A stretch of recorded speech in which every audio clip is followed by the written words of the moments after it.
जब से बिहार सरकार ने जातिगत जनगणना जारी की है तब से मानो बीजेपी में भूचाल सा आ गया हो। मोदी की रातों की नींद हराम हुई पड़ी है। क्या आप समझ पा रहे हैं ऐसा क्यों हुआ कि बीजेपी को सांप सा सूंघ गया हो? आखिर जातिगत जनगणना में ऐसा क्या है जिससे मोदी जी को इतना डर लग रहा है? लोगों का तो यह भी मानना है कि इसी जातिगत जनगणना पर से ध्यान भटकाने के लिए न्यूज क्लिक के पत्रकारों पर ईडी के तरफ से रेड करवा दी गई। मोदी जी महान है और पूछे ना, मोदी जी भगवान का अवतार है और पूछे ना और सवाल।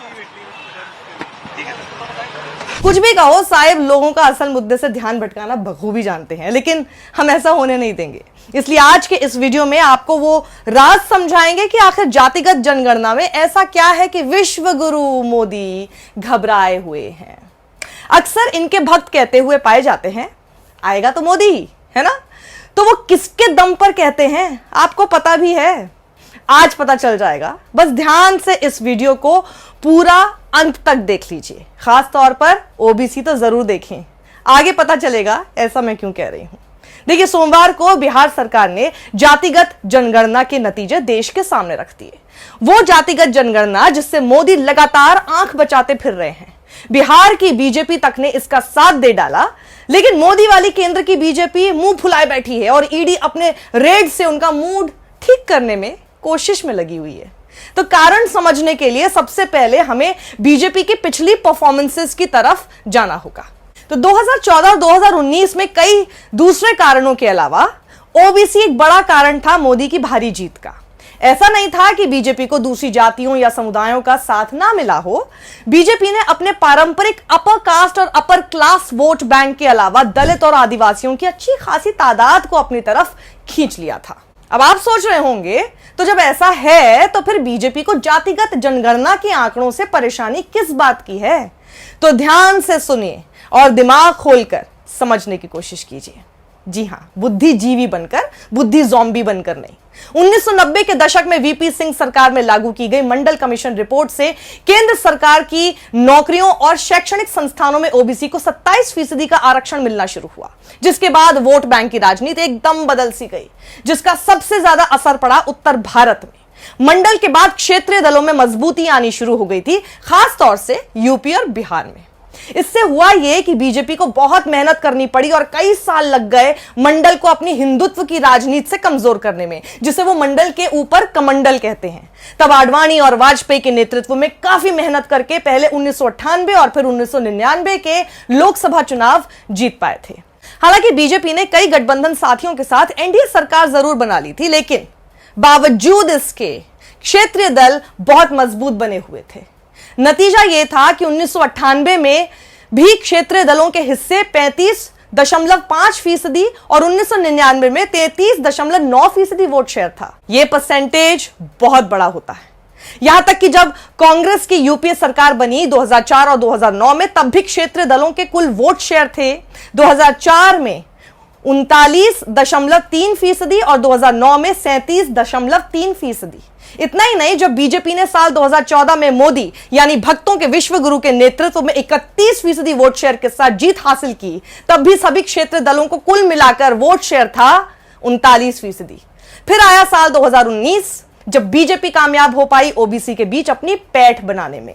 ओबीसी के बीच अपना रास्ता खोज ही लिया था मोदी ने। इससे हुआ यह कि अब तक जो क्षेत्रीय दलों का कोर वोट सपोर्ट था वो कम हो गया। 2019 में क्षेत्रीय दलों का वोट शेयर 39% से कम होकर सीधा 26.4% पर जा लुढ़का।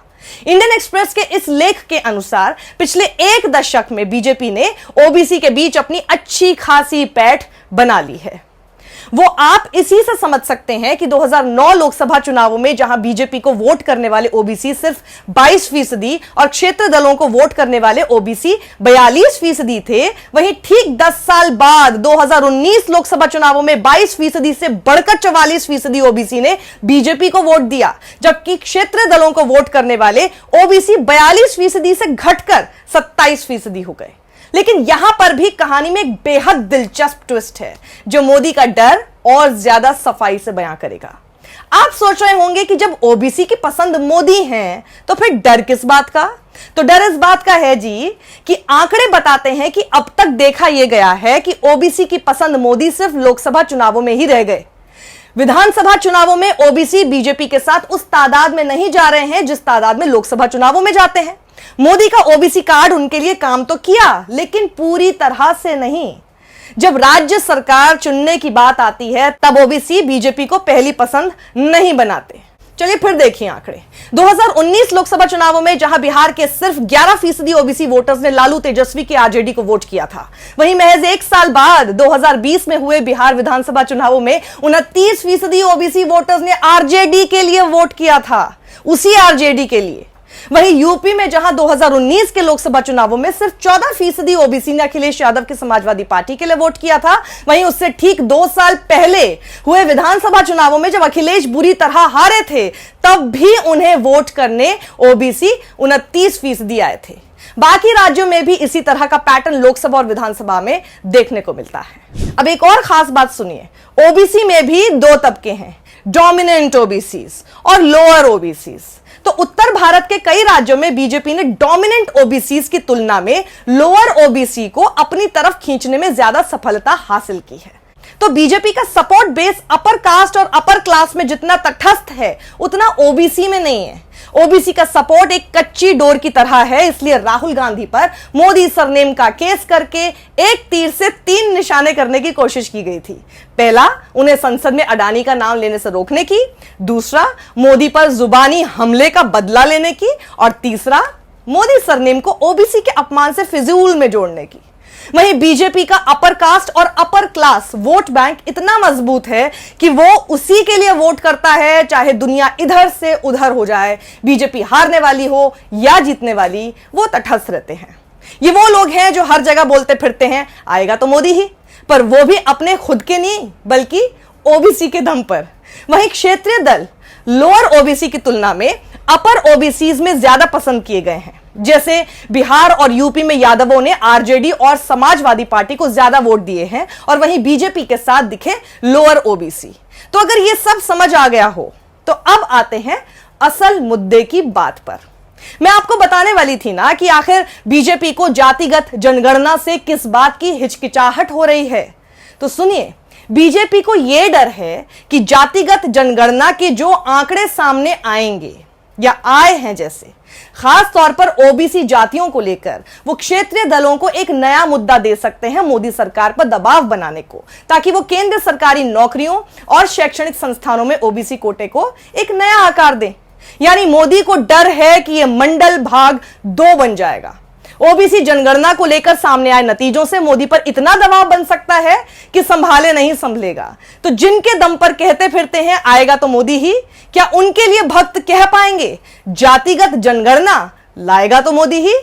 इसलिए राहुल गांधी लगातार कह रहे हैं जिसकी जितनी भागीदारी उसकी उतनी हिस्सेदारी। सत्यमेव जयते।